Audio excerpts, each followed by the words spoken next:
The purpose of this project is to shed light on the importance and effects fathers play in our lives. The foundation of a father is more important than we could ever think. Children look to their fathers for strength, encouragement, wisdom, guidance, and even correction. Young men look to their fathers for instruction on how to be a man, how to conduct themselves in society, and how to handle their emotions. Fathers are the first-hand example of spirituality or the lack thereof. Oftentimes, not knowing your father can cause identity crisis. At least it did in my case. I believe if I had a chance to get to really know him, I would have made better choices. Now, I'm not blaming him for the choices that I made. I'm just saying we are a direct reflection of the examples that are set before us. So if I had a chance to write a letter to my father today, it would read, "Hey Dad." What's up, everybody? It's your boy Thomas Turner here, and I'm so excited to be sitting down with Markus Trent, Executive Director of Fathers Fighting Fathers. And I met Markus at the Daddy-Daughter Dance at the jail, JCI, and it was one of the greatest programs. I mean, it was wonderful. And him and his team donated the food and amongst other things. And I just thought it was great, and it was a great opportunity to sit down with him. And Markus, I'm glad to talk to you, man. How you doing today? Thank you for being here today, man. I appreciate it, bro. Our whole purpose is to try to get men to understand the importance of father, but you're doing the work, so you know that. So we're going to start off with a few questions. So the first question, you are a father, right? Correct, yes. And you have a daughter. Yes, Layla. Right? Layla, how old is your daughter? She's 4 years old. She's 4. Awesome. So now, what does fatherhood mean to you? Yeah, man, that's a great question. So many different definitions that run through my mind. Protector, provider. But the most important thing that I can come to terms with right now is this: a father that is present, right, in their child's life. There is something magical, right, when a father becomes a father from a man and then takes on that responsibility, right? There's an old proverb says that no man lives unto himself, right? And when you become a father, right, you're now taking on a responsibility of legacy, of protector, a provider, and different things like that. So a couple of those different definitions really resonate with me, and I try to regurgitate that to other fathers. Okay. So tell me, what does being present look like as a father for you? Yeah, sure. Being present to me is showing up, right? Even in the tough times. And those tough times could be financial situations. It could be dealing with, co-parenting issues. It could be social issues, right? We really focus with our fathers on their mental health, making sure that they are well also too. But being present is showing up, right? Showing up to the schools, right? Making sure that your son and daughter are present, they are active, and they are engaged in their schools. Showing up in your community, right? Engaging with organizations like Fathers Fighting for Fathers and different things like that. And then also too, showing up and being present in their life, right? Spending the quality time with them that that is priceless. Good. That's a segue to another question that I had. Does your, in your opinion, does your gifts mean more than your time being spent?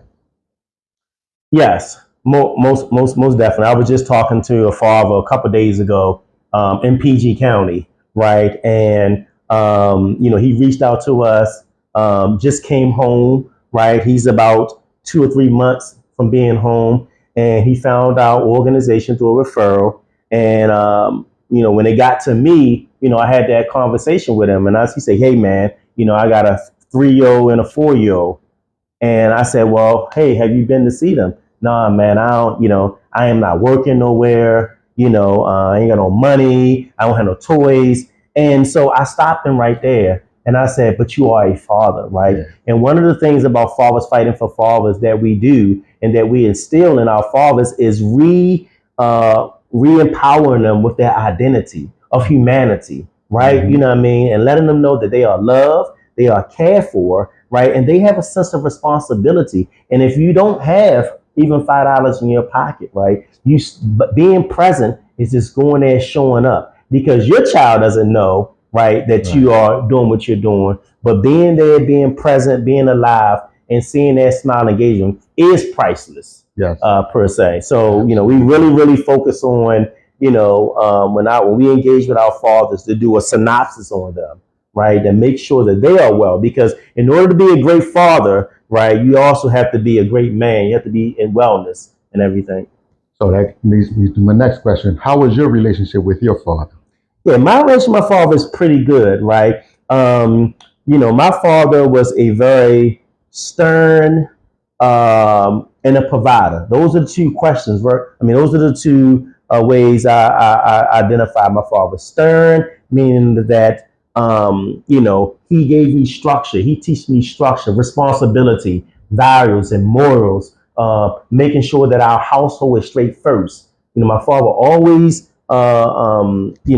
just educated us about making sure that your house is straight, your chores is taken care. I got 2 sisters and a mom, so making sure that they are straight, all my chores are straight, the front and back. And then also this, there's an old proverb says, love thy neighbor as thyself. And my father always makes sure to the left and to the right. He said, always check on Mr. Henry and always check on Miss Loretta. And so after I did my chores, after I did everything in the house, right, he said, okay, check next door. There was 2 elders, making sure they straight, their trash is out. So that's the firm part, right, that I get from my father. He taught me those things growing up. A lot of people laughed and was like, oh, your father, this and that. But now, in hindsight now, those things really propelled me. And then as far as just the other part is just him provider, making sure that, we had the things that we need to get by day.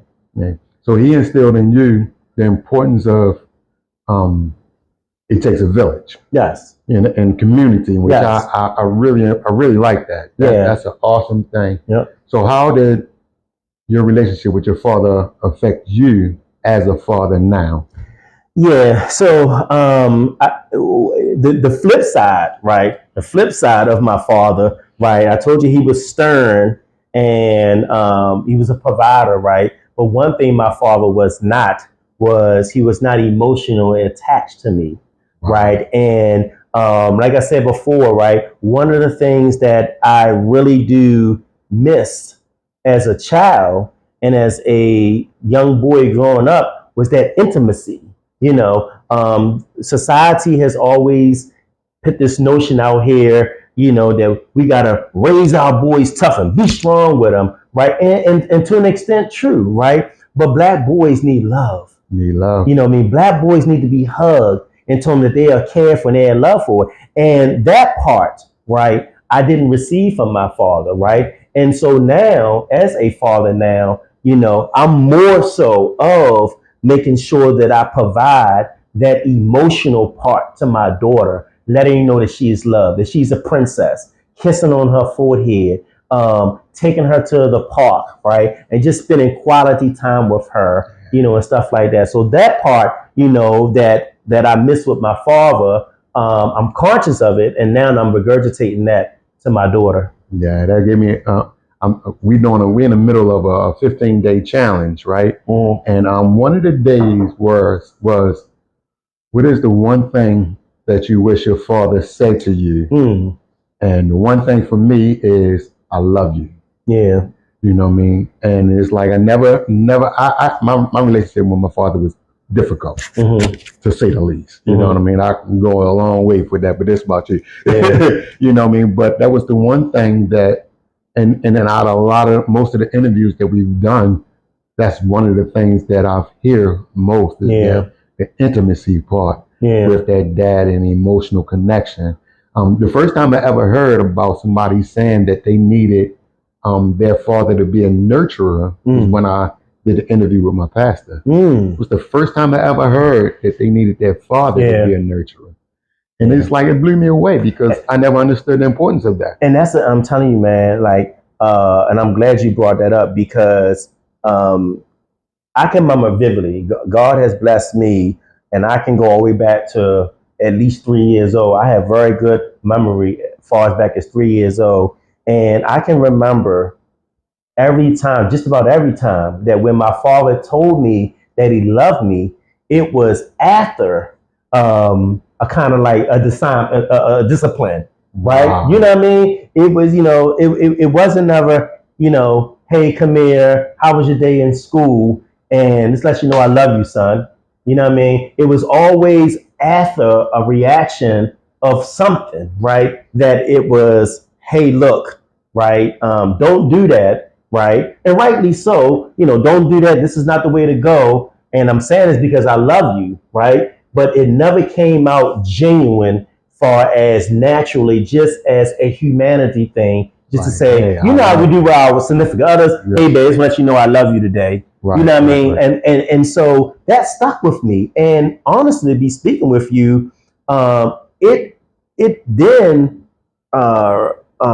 carried into some of my relationships and past relationships with my female friends, right? Right. Because that was not taught, because that is true, far as that you learn from your parents. And so but now being quickened about it, right? I'm cautious now, every time I see my daughter, right, that I love you, that and I have to say this, I would be remiss not to say this, is that my daughter, I was dropping her off one day, and she was only 2 years old at the time, and she knew that I was about to drop her off. She felt it, and as I pull up and put the car in park, she came out and said, "Daddy, I love you."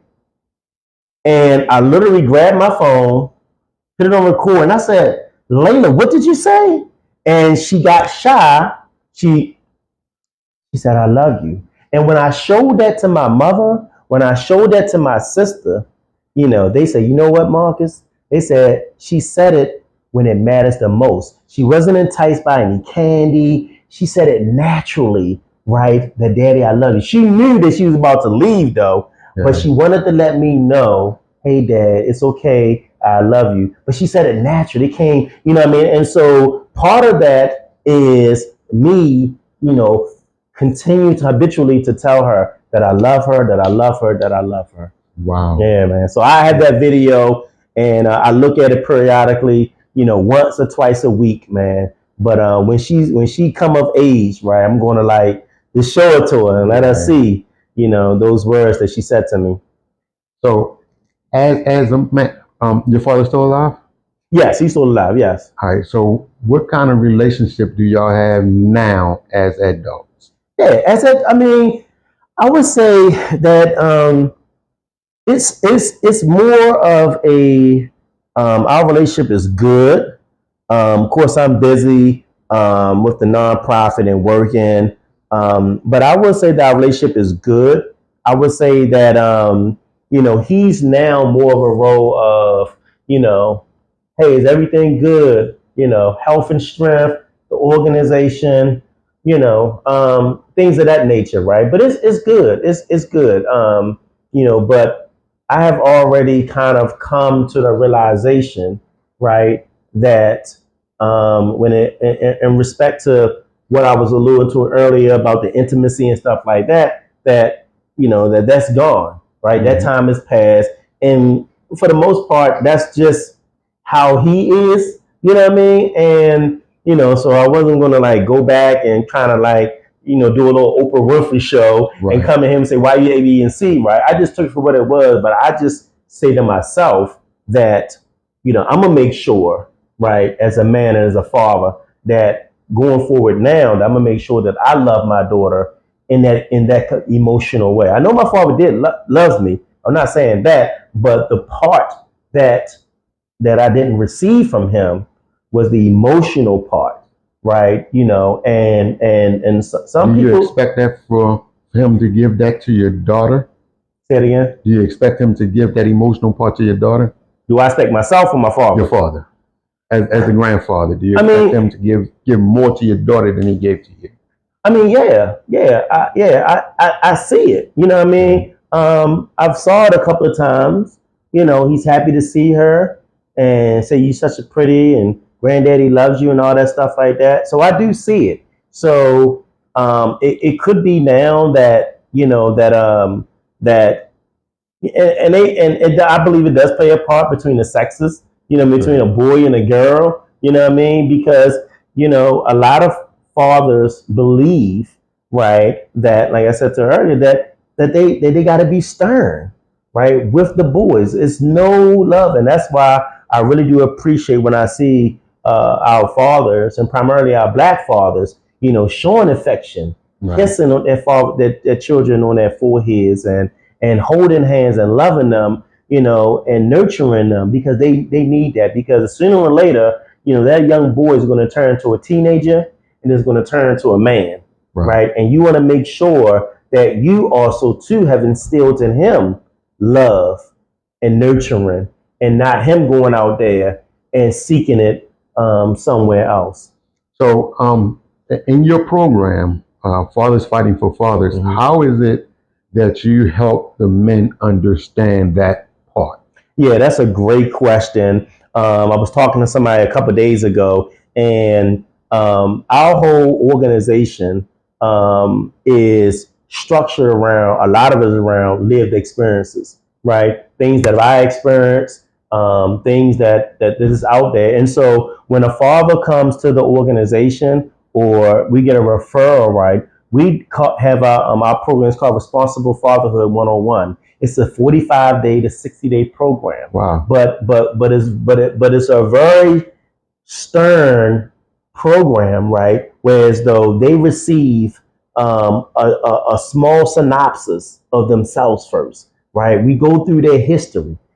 Is mom and dad in your life? Check off, right? How many children do you have? Check off, right? And we talk about, your employment, your goals and your ambitions. And after all those things are done, we have a wellness coach that comes in and really check their mental, right? Because the mental health is really, really important, right? And we make sure that our fathers, right, really do have that space, right? We provide that space available for them to come in, right? Because I don't know if you saw it or not, but Michael Beasley, when it went viral. Yeah. Think about Michael Beasley, all the millions of dollars that he had, right? But how he talked about how he carried that burden with his father, with his mother, all those years. And so it's not until you get on later on down the road that you get on the podcast and then you start airing everything out. That's because it was missed back then. Right. So we really try to encourage our fathers when they come in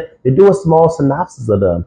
Connect them to a wellness coach, right? Sit them down and make sure that they have of the mental capacity to be a good father. And if not, it's okay. We're encouraging fathers. It's okay for therapy. It's okay to talk. It's okay to express your feelings, when you're going through your ups and downs in life and everything. So when you're going through the process of helping other men, how does that impact you? Because your program is deep. Yeah. And so how does that impact you? Yeah, that's a good question. And I got to give a good shout out to Brother Malik. He's a great brother. He's a good mentor. He's a part of our program. And Brother Malik, just a couple of days ago, we was at Arlington Elementary School, and Brother Malik saw a young boy that was about no more than about 6 or 7 years old. He was with his father. He was at a breakfast, and he told his father, he told the young boy, he said, "Hey, make sure that you tell your father that you love him. Make sure you tell your father that you care for him. Make sure you tell your father that you appreciate him. He needs to hear that too." And we put that on the social media. I say that to say is that because Brother Malik, right, I pulled him up and I said, "Man, what you said to that young boy is priceless than anything else." Because what we learn as fathers, right, is that whatever is missing or it was missing in our life, we now in a position to try to regurgitate that to another father to help them. So a lot of times, getting to your point, right, is that it helps us. It heals me. When I'm with a father and I'm speaking to him about emotional stability, showing your children love, through many different capacity, that's also healing for me also too. Sometimes it's triggering because then I sit back and I do reminisce. I'm like, man, I missed that opportunity with my dad.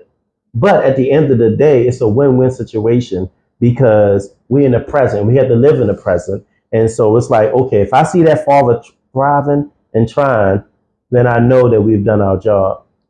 Have you ever thought about having that conversation with your father?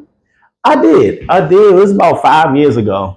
About 5 years ago, I thought about, just sitting down with him, um, and just basically saying, literally, what I'm just saying now, that that I appreciate the firmness, I appreciate the provider, but one thing that me personally that I miss, that I didn't see, and I was designed was that affectionate part. And I will say this, that I have met some fathers who tell me, right, and share with me that that's their love language. Their love, and I'm assuming my father, right, that his love was, that was his way of showing love. You got a roof over your head, you got clothes on your back, you got food in the refrigerator, I'm making sure that your path is right, keeping you out of trouble. That's his love language. And maybe that's all that he was able to give. And so, it was about 5 years ago that I had, that I thought about saying something to him and everything. Yeah, so that makes me think about the part on fences when the son was asking, why you don't like me. Yeah. He was like, I don't need to like you, and all of that. But what I took it when I was a kid, I took it that, my father didn't like me. It was okay. I was all right with it.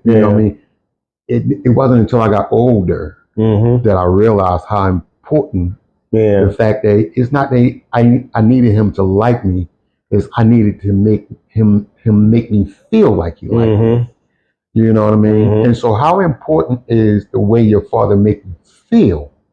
Not just what he say or what he do, but the way he makes you feel. Yeah, I mean that's it's very important, man, because like I said before, growing up in West Baltimore, right? What part of West Baltimore? Right there on McCullough and Bloom, 2100 block of McCullough Street. You know what I mean? McCullough and Bloom, Fulton Avenue up the street, North Avenue, Gold Street, Pennsylvania Avenue, Robert Street, Utah.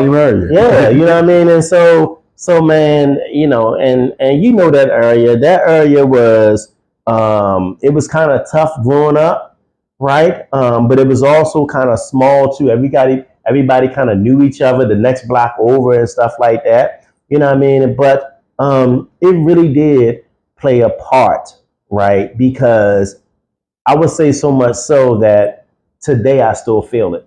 Yeah. You get what I'm saying? I still feel there are moments. I do have moments in my life when I might be going through the issues that I'm going through personally with my daughter, with the organization, or just life period.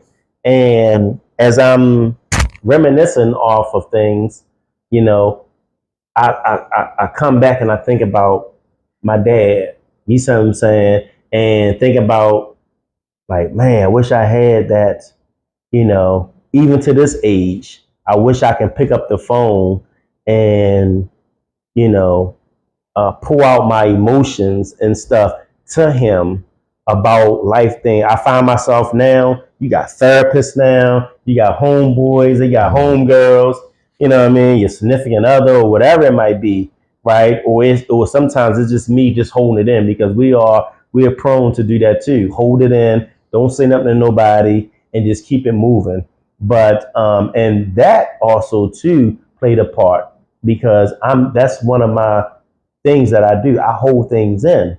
And so that came from, not having to able to release that emotions. You get what I'm saying? Oh, yeah. From my father to my father. My mother was there, right? But my mother only My mother only kind of rode the wave per se. Right. You know what I mean? As my father was the land of the law. Yeah. One thing that I learned, like I said, it was late in life, is that me holding stuff in, Mm-hmm. that I lashed out in different ways, not necessarily physical, but in the things that I did and the things that I said, and it would be, I'm mad about something, but it had nothing to do with the situation that's going on right now. Yeah. But because of the situation right now, and I say that because when we started this program, I started it because I started to deal with all the things that I dealt with coming up, and most of it was around the emotional distance that I had with my dad, and some of the negative things that he said to me. And so when I look back over a lot of the responses that I had, it came from me thinking or dealing with some of those things. And my father had been gone for a long time. My father passed away 30 some odd years ago, but I was still dealing with a lot of those things because I never worked it out until I started going to therapy. Because I would hold it in, and it's like, this is my thing. Nobody need to know that I'm dealing with this suffering in silence, you know. And that's what a lot of our men, I'm quite sure you know, dealing with the program, a lot of our men suffer in silence instead of working. It is, and that's why, you know, whenever we have our fatherhood engagements, whether it's in the school and the community, we are really encouraging our fathers, man, to make sure that they, seek the help, right? It's also a trust issue too, making sure, because, when you talk about, your past and talking about family and parents and stuff, it could be triggering, you know what I mean, to some extent. And so we really try to build that trust first with our fathers and our men. And then from there, let them know that, hey, we have a support system, real tangible support system, that really does, kind of get you through the things you need to get through. Yeah. This has been good, man. So one more question before we get to the letter, right? If you could say anything to anybody, you know what I mean, right now, as far as the importance of fatherhood, what would you say? Yeah, I would tell them, man, to continue to show up, right? Keep fighting, and it will pay off, right? Let's give you a small something that went viral. So, the Knicks just won the NBA championship, right? And Jalen Brunson is the point guard, right, for the New York Knicks. And his father is an assistant coach. His father played back in 1999 when they lost. That's the last time the Knicks were in the finals, is in 1999. And his father was playing there. His father's a journeyman, right? Think about it. His father's a journeyman. His father never won a championship. But what his father did do was continue to show up, be present, and instill morals and values in his son. And because he did that, right, his son bared the fruit of his labor. His son now won the NBA championship. You see what I'm saying? And so when I saw that a couple of days ago, right, you know what I mean, I was just so much emotions going up in me about, we got to keep fighting. You got to keep showing up, because when you show up, you sowing a seed. Next week, when you show up, you sowing a seed. When you come into the school, you sowing a seed. Keep going, keep fighting, because fatherhood is a journey, right? But that seed, that by showing up, being present, right, that seed is planting something, right? And in the case of Brunson, he was able to get an NBA championship. And to them fathers that are dealing with some of those issues, don't give up. Connect with Fathers Fighting for Fathers. We are continuing to build an ecosystem, right? That we are doing for our fathers. Everything from motor vehicles to our wellness to our financial literacy with banking to our family unification, right? Because there's when it comes to fathers, when it comes to men, it's tough, right? This is the question that I posed a couple of days ago. Who wants to deal with the fathers? Who wants to deal with broken men and fathers, right? So we have taken on the tough fight, right? You know what I mean? And but it's a fight worth doing, because you talk about legacy. Yeah. You know what I mean? You're talking about preserving your son and your daughter, right? And so for order for them to be well, in order for them to see the fruit, for you to see the fruit of their labor, we got to make sure that you have your tool belt. We got to make sure that you have everything that you need, right? And that's by showing up, keep fighting. And so that was just a beautiful story, from the Brunson. But that's my thing. Show up and stay present. So how can people find you? Sure. Our website is www.fathersfightingforfathers.org. Our Instagram is FF4F Inc. And our Facebook is Fathers Fighting for Fathers. Fathers Fighting for Fathers. Definitely. Our social media is there. Our website is there. Definitely reach right out to us. And any support or resources that you need. And I'll always leave with this: tell our fathers and our audience and stuff like that continue to engage with our social media. The more, we get the word out about our resources, tangible support, right? I'm talking about from, coming home from incarceration or just sitting on your couch to next week you're having your learner's permit, to you opening up your bank account and you're building your credit, right?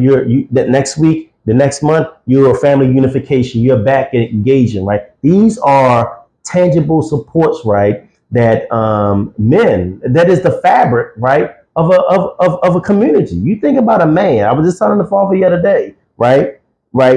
Housing, stability, employment, and transportation, right? Yeah. Those are the fabric of a man, right? Yeah. You need transportation, you need stability, and you need transportation, right? And so our job is to,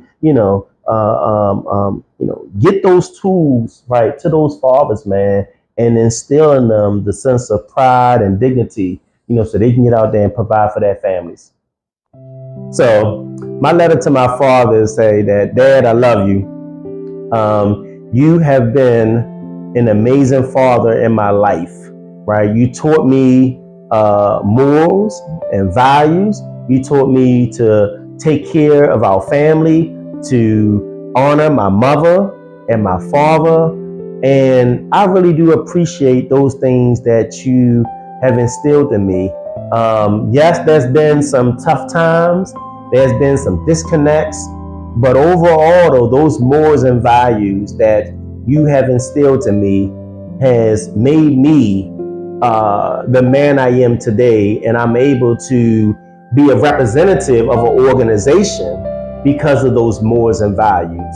And I will say that that one of the things, right, that was missing in our relationship was the emotional attachment.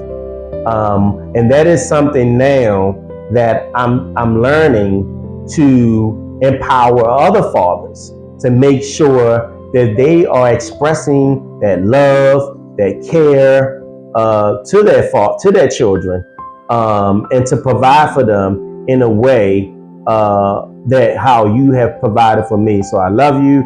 I thank you. And yeah, that's it. Awesome. Well, Marcus, it's been a pleasure sitting down talking to you, man. And we really appreciate you being here. Yes, sir.